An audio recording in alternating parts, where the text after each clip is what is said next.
One of the most difficult parts of evaluating limits algebraically is once we just start looking at all these different cases, it just seems to get chaotic, and students usually aren't quite sure how to approach the problem algebraically, because even though each one, if we look at each case individually, it's super easy and you can get through it, what happens when we put it all together? So this unit of Khan is really just about helping you distinguish the difference between each case and how to put it all together.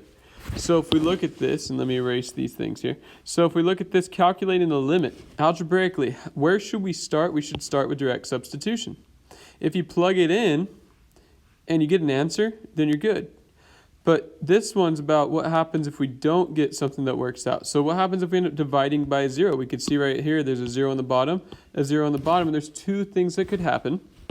One is that we have an asymptote, so our limit doesn't exist or is unbounded. And that it would look like this, a vertical asymptote. And that's whenever you have a number over zero.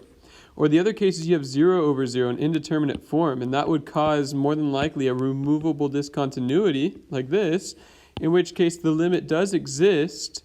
So we just need to examine it a little further. And that's why if you follow the arrow down here, there's three different things that could happen. So if you have a 0 over 0, you can end up having to factor using some conjugates or using some trig identities. Obviously, that's the case of trigonometry. Or there's also another rule we're going to learn later that kind of works in that situation as well.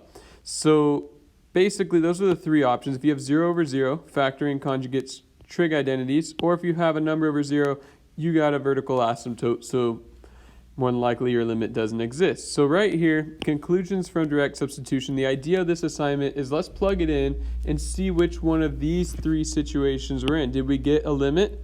Did we end up with a vertical asymptote, or did we end up with this indeterminate form? So let's look at this first one. We're going to go ahead and plug an 11 in to evaluate this limit. So we would have the square root of 6 times 11 minus 2 minus 7 over 2 times 11 plus 5.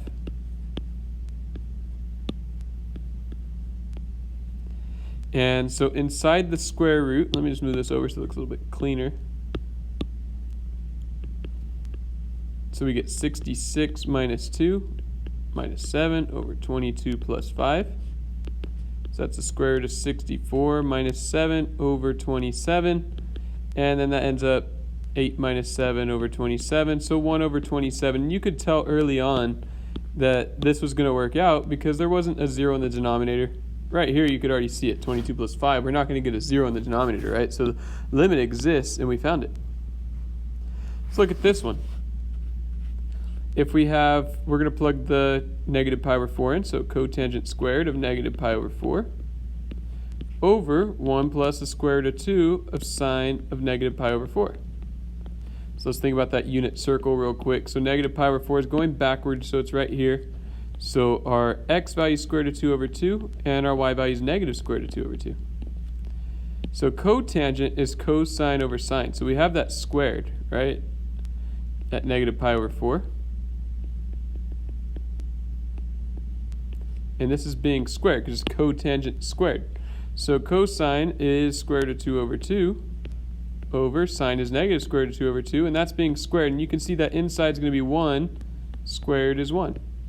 So the numerator here is just going to be 1.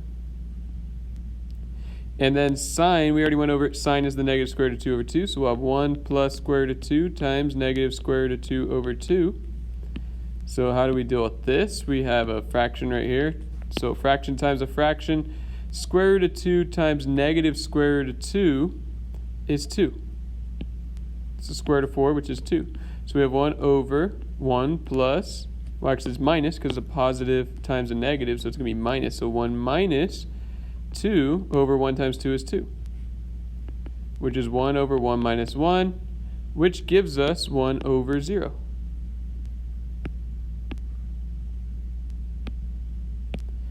And 1 over 0 is probably an asymptote. The limit doesn't exist.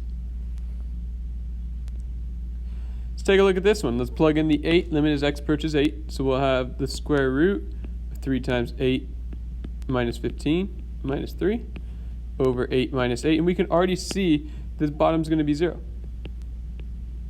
So that would be 24 minus 15 minus 3 over 0.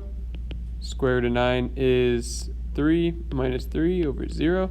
So 0 over 0, this is an indeterminate. Last one, and this one's really easy. Plug in the negative 4.